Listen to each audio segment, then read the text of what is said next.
Hello everyone, welcome to my our channel experience with math. কেমন আছে সকলে? আশা করছি সকলে খুব ভালো আছে। তো চলো আজকের ক্লাস শুরু করা যায়।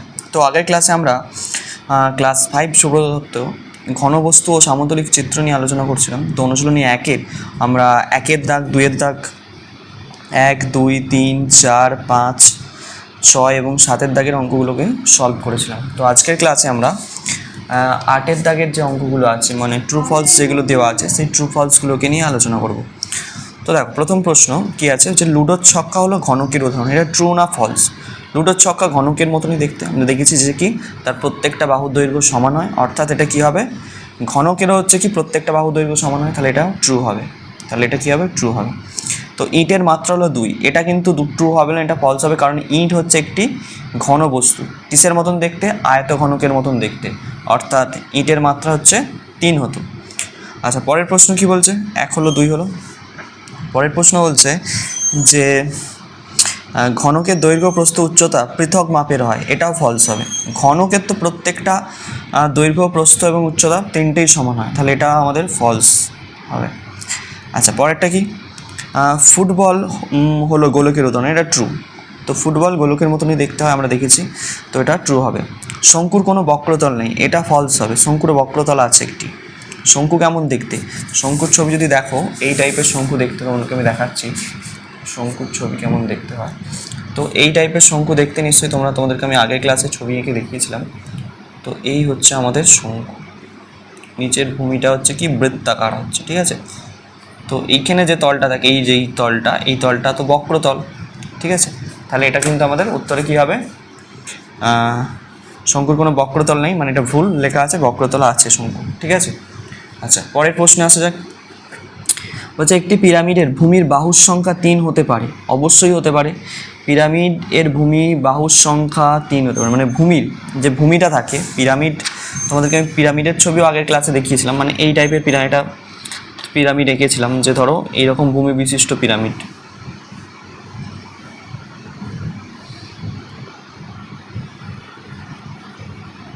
এটা একটা পিরামিড, তাই তো। এখানে দেখো, এই যে ভূমি, এটা হচ্ছে ভূমি পিরামিডের, দেখো 3টে বাহু বিশিষ্ট। এটার নাম কি ছিল? এটার নাম ছিল চতুস্তল, ঠিক আছে। তাহলে একটি পিরামিডের ভূমির বাহুর সংখ্যা 3 হতে পারে, এটা ট্রু হবে। এটা কি হবে? ট্রু হবে, ঠিক আছে। পরের প্রশ্ন আসছে। পরের প্রশ্ন কি বলছে? বলছে একটি আয়তঘনককে কাগজের উপর রেখে তার ধার বরাবর পেন্সিল দিয়ে দাগ দিলে যে সামতলিক চিত্রটা পাওয়া যায় সেটি একটি আয়তক্ষেত্র। তো আয়তঘনকের উপরিতলটা কীরকম দেখতে? একটা আয়তঘনক যদি আমি আঁকি, মানে ভালো করে দেখো, আমি যদি আয়তঘনককে আঁকি এইরকম,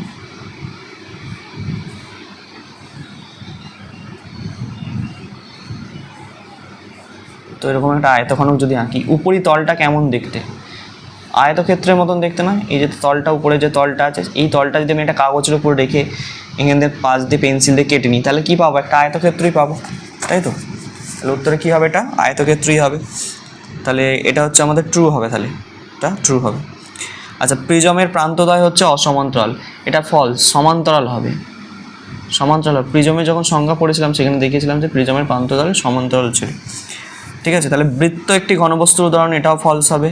বৃত্ত কোনোদিনই ঘনবস্তু নয়, বৃত্ত হচ্ছে এইরকম ধরনের বৃত্ত হয়, তো বৃত্ত ঘনবস্তুর উদাহরণ হবে না, ঠিক আছে। তাহলে এটা বৃত্ত ঘনবস্তুর উদাহরণ, এটা ট্রু নয়, এটা ফলস হবে, সরি একটু ভুল হয়ে গেছে। এটা কী হবে? ফলস হবে। বৃত্ত ঘনবস্তুর উদাহরণ নয়, হবে না, ঠিক আছে, ফলস এটা। আচ্ছা, পরের প্রশ্ন, এদিকে আসো। ইঙর দাগের প্রশ্নটা কি বলছে?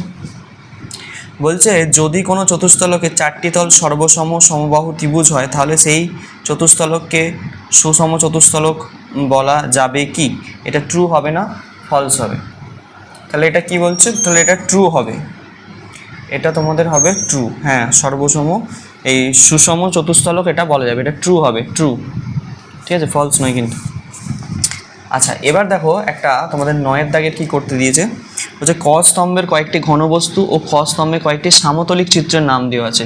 ক স্তম্ভ অনুযায়ী খ স্তম্ভের সামতলিক চিত্রগুলিকে সাজাবো। তো কীভাবে সাজাবো দেখো, প্রথম হচ্ছে লুডোর ছক্কা। লুডোর যে ছক্কা, সেই লুডোর ছক্কার হচ্ছে উপরিতলটা কীরকম হয়?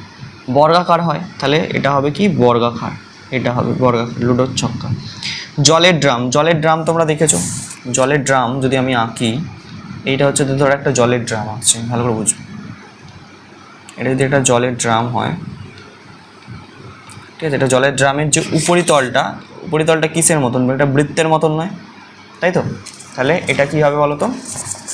এটা তোমরা করবে বৃত্ত। জলের ড্রাম কি করবে? জলের ড্রাম করবে তোমরা বৃত্ত, এটা হবে, ঠিক আছে। বইয়ের উপরিতলটা কীরকম হয়? আয়তক্ষেত্রের মতন দেখতে হয়, তাহলে বই হচ্ছে কিনা আয়তক্ষেত্র করে দেবে। ইটও কিন্তু দেখবে উপরেটা, এইমাত্র ছবি আনলে ইট এইরকম টাইপের দেখতে হয়, উপরটা কীরকম হয়? আয়তক্ষেত্রের মতন, তাহলে এটাও হবে তোমার কি আয়তক্ষেত্র। ইটও তোমার কি হবে আয়তক্ষেত্র, ঠিক আছে। চতুস্থলকের ছবি মাত্র এঁকেছি, এদিকে দেখো, এই যে চতুস্থলকের যে ভূমিটা দেখতে পাচ্ছ, এটা কি ত্রিভুজের মতন, বা চারপাশে যে কোনো ভূমি নাও যায় ত্রিভুজের মতনই দেখতে, ঠিক আছে। তাহলে এটা হবে কি ত্রিভুজ। চতুস্থলক কি করবো তাহলে? ত্রিভুজ করে দাও। আচ্ছা, বিকার কেমন দেখতে? বিকার এই টাইপেরই দেখতে হয়, এই যেমন একটা ড্রাম এঁকেছি এই টাইপেরই এরকম দেখতে হয়, উপরিতলটা হচ্ছে বৃত্তাকার হয়, সেই জন্য এটাও কি হবে তোমার? এটা হবে তোমার কি বৃত্ত। বিকারও হবে তোমার বৃত্ত, ঠিক আছে। তাহলে সবটা বোঝা গেছে কী করে করলাম 9টা। আচ্ছা, এবার 10-এর দাগে আসা যাক। 10-এর দাগের অঙ্কতে আসা যায়, কী বলছে দেখো। প্রথমে প্রশ্নটা কি করেছে, যে একটি পিরামিডের ভূমির বাহু সংখ্যা হলো, একটি পিরামিডের ভূমির বাহু সংখ্যা, পিরামিড দেখো ত্রিভুজ আকারও পিরামিড হয়, মানে ভূমিটা ত্রিভুজও হয়, চতুর্ভুজও হয়, পঞ্চভুজ হয়। পরের পাতায় তোমাদের এরকম প্রশ্ন আছে, দেখতে পাবে সেখানে। তো এখানে 3 বা 3-এর বেশি হবে, হস্যইটা আনসার হবে, কয়ের হস্যই। একটি সামতলিক চিত্রের মাত্রা কত?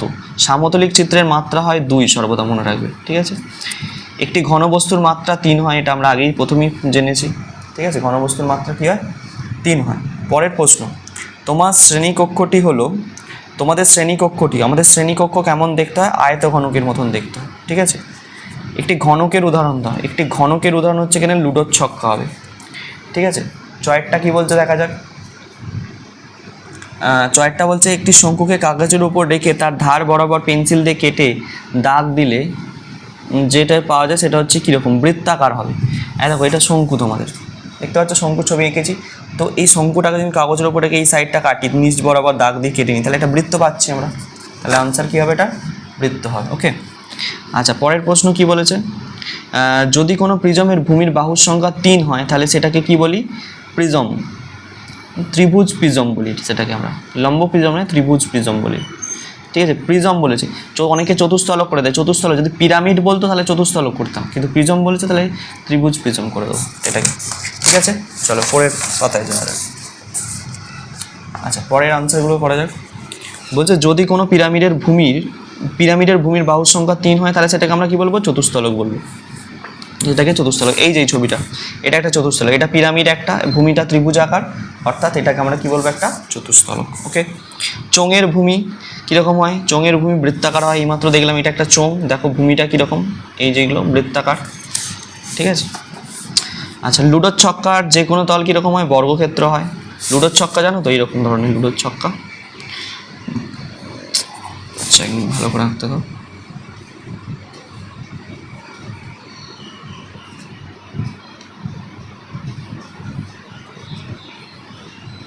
তো এই টাইপের লুডোর ছক্কা দেখতে ধরো এরকম থাকে, এরকম থাকে,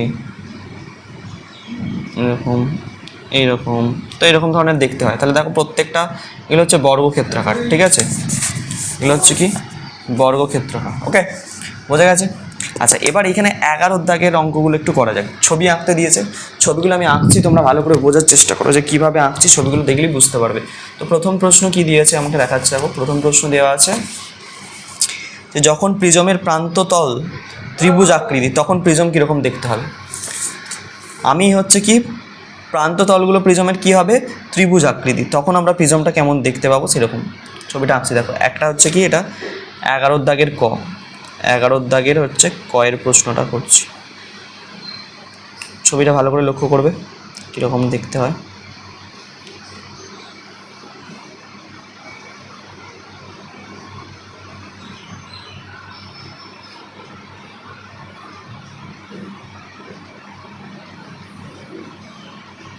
তো এই টাইপের দেখতে হয় যখন প্রিজমের প্রান্ততলগুলি ত্রিভুজ আকৃতি হয়, ঠিক আছে, ত্রিভুজ আকৃতির হয় তখন কিন্তু এইরকম ধরনের প্রিজমটা দেখতে হয়।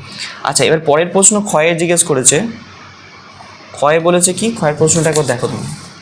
বলছে যখন প্রিজমের প্রান্ত তলগুলি চতুর্ভুজ আকৃতির হয়, যখন চতুর্ভুজ আকৃতির হয় তখন প্রিজমটা কেমন দেখতে হবে।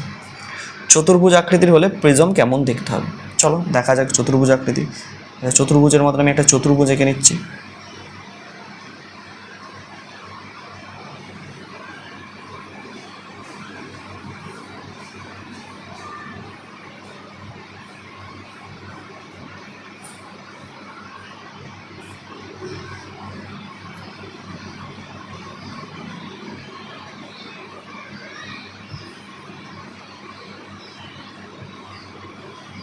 দেখো, যখন চতুর্ভুজ আকৃতির হয় তখন প্রিজম কিন্তু এই টাইপের একটু হয়, ঠিক আছে। দুটো ভূমি হচ্ছে কি চতুর্ভুজ, এইরকম ধরনের একটু হবে। আচ্ছা, পরের প্রশ্ন কি জিজ্ঞেস করেছে? পরের প্রশ্ন বলেছে যখন প্রিজমের প্রান্তদ্বয় পঞ্চভুজ আকৃতির হয়, পঞ্চভুজ আকৃতির হয় তখন প্রিজম কেমন দেখতে হয়। চলো পঞ্চভুজ আকৃতির আঁকছি, তবে এটা হচ্ছে ক খ গ, তাই তো। আচ্ছা, পঞ্চভুজ কেমন দেখতে হয়?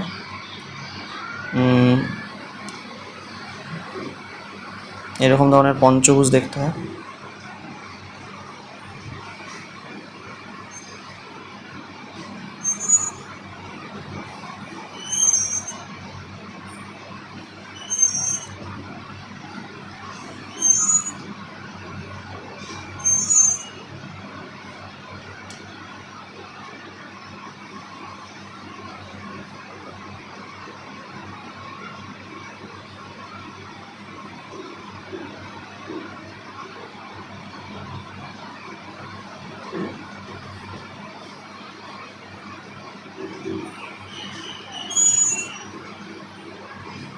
ওকে, যখন পঞ্চভুজ আকৃতির হয় তখন কিন্তু প্রিজমটা এই টাইপের দেখতে হয়, প্রিজমটা এই টাইপের দেখতে হয়। দেখো বুঝতে পারছো কিনা, দেখো ক্লিয়ার, বোঝা গেছে? আচ্ছা, ঘয়েরটা যাওয়া যাক। ঘয়ের প্রশ্ন কি বলছে? ঘয়ের প্রশ্ন বলছে তোমাকে যে যখন প্রিজমের প্রান্ততল ষড়ভুজ হয়, ষড়ভুজ হয় তখন প্রিজম কেমন দেখতে হয়। ষড়ভুজ, আচ্ছা এইভাবে আঁকবে ছবিটা, দেখো আমি যেইভাবে আঁকছি সেইভাবে আঁকার চেষ্টা করবে, তাহলে কিন্তু পারফেক্ট ছবি আসবে।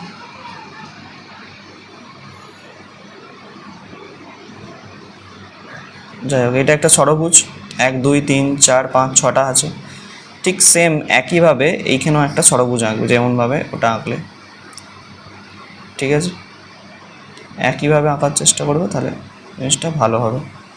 এর সঙ্গে এটাকে জুড়িয়ে দেবে, ঠিক আছে। ঠিক আছে, এটাকে নিয়ে গিয়ে একটু ডট ডট লাইন দিয়ে দেখাবে, তাহলে সুবিধা হবে জিনিসটা। ডট লাইন দিয়ে এটাকে দেখাবে, ঠিক আছে। তো যখন ষড়ভুজ আকৃতির হবে তখন কিন্তু প্রিজম এইরকম ধরনের দেখতে হবে। পঞ্চভুজ হলে এই টাইপের দেখতে হবে, চতুর্ভুজ হলে এই টাইপের দেখতে হবে, আর ত্রিভুজ হলে এই টাইপের দেখতে হবে প্রিজম। আশা করছি বুঝতে পারছো। তাহলে এই ছবিগুলো বোঝা গেল তো নিশ্চয়ই। আচ্ছা, পরের দাগে প্রশ্নগুলোতে যাওয়া যাক। ক্লিয়ার? আচ্ছা আচ্ছা, পরের প্রশ্ন কি বলেছে আমাকে, 12 দাগে চলে এসো।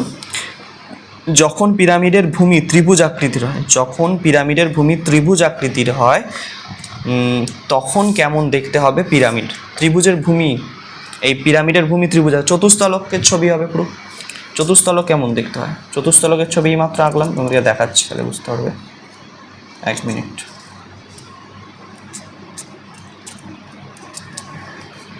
দেখো,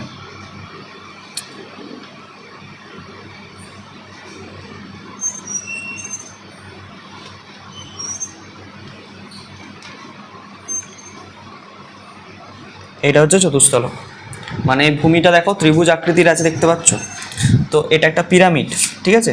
তো যখন ভূমিটা এরকম হয় তখন ত্রিভুজ আকৃতির হয়, তখন এইরকম দেখতে হয়, ঠিক আছে। তাহলে এটা তোমার কয়ের আনসারটা হয়ে গেল, কয়ের ছবিটা।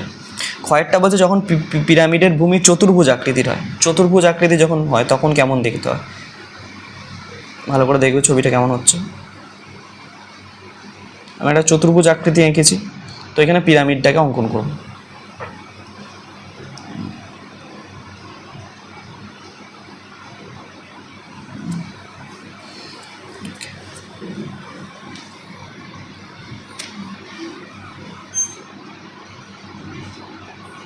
একটু বেঁকে গেল, যাই হোক।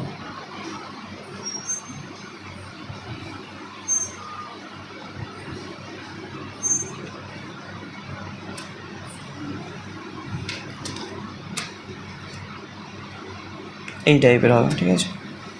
তো একটু বেঁকে গেছে ছবিটা, মানে এই টাইপেরই একটু হবে, বুঝতে পারছো? এই টাইপের হচ্ছে ছবিটা পাবে তোমরা। তো যখন হচ্ছে কি ভূমি যখন হচ্ছে এইরকম আকৃতির, মানে চতুর্ভুজ আকৃতির, তখন পিরামিডটা এই টাইপের হবে। আশা করছি বোঝা গেছে। আচ্ছা, পরের প্রশ্নতে কী বলছে, যখন পিরামিডের ভূমি পঞ্চভুজ হবে, পঞ্চভুজ যখন হবে তখন কীরকম দেখতে হবে? পঞ্চভুজের মতন যখন ভূমি, আচ্ছা পঞ্চভুজ প্রথমে এঁকে ফেলছি, প্রথমে একটা।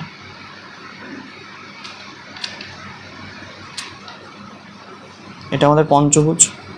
তো পিরামিড কেমন দেখতে হবে?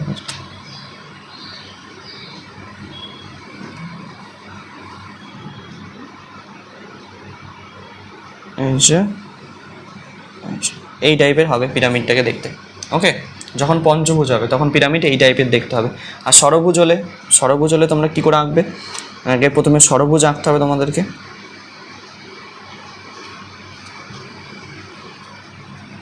এটা ষড়ভুজ, ঠিক আছে। তো এই রকম পিরামিডটা কেমন দেখতে হয় দেখো, ঠিক আছে। এখান থেকে একটা বাহু এসে এইটার সঙ্গে জুড়বে, এইটার সঙ্গে একটা বাহু এসে এইটায় জুড়বে, আর মিডিলটার সঙ্গে এসে মিডিলটায় জুড়বে, ঠিক আছে। একটু ছবিটা বেঁকে গেছে, যাই হোক।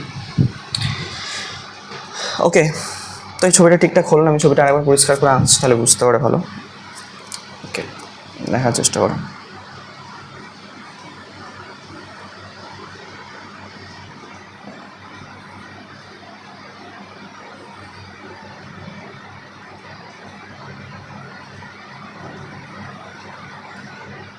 স্কেলের সাহায্যে আঁকবে, তাহলে পরিষ্কার জিনিসটা ভালোভাবে আসবে। প্রত্যেকটা পয়েন্টের সঙ্গে প্রত্যেকটাকে জোড়াবে স্কেলের সাহায্যে। এখানে একটা, এইখান থেকে টেনে এইখানে একটা আসবে, এখান থেকে টেনে একদম মিডিল একটা আসবে। তো এই টাইপের ঠিক দেখতে হবে কতটা, ঠিক আছে। ছবিটা একটু ভালো করে আঁকার চেষ্টা করবে, তোমরা ভালোভাবে আরও আঁকতে পারবে। ওকে, মোটামুটি এই গেল আমাদের কিছু প্রশ্নপত্র নিয়ে আলোচনা। তো কিন্তু এইভাবে কিন্তু কমপ্লিট করে নেবে প্রশ্ন, দেখি অনুশীলনী একটাকে তোমরা, ঠিক আছে। আশা করছি বুঝতে পেরেছো। কোনো অসুবিধা হলে অবশ্যই কমেন্ট সেকশনে জানাবে। তত অবধি মন দিয়ে পড়তে থাকো। All the very best.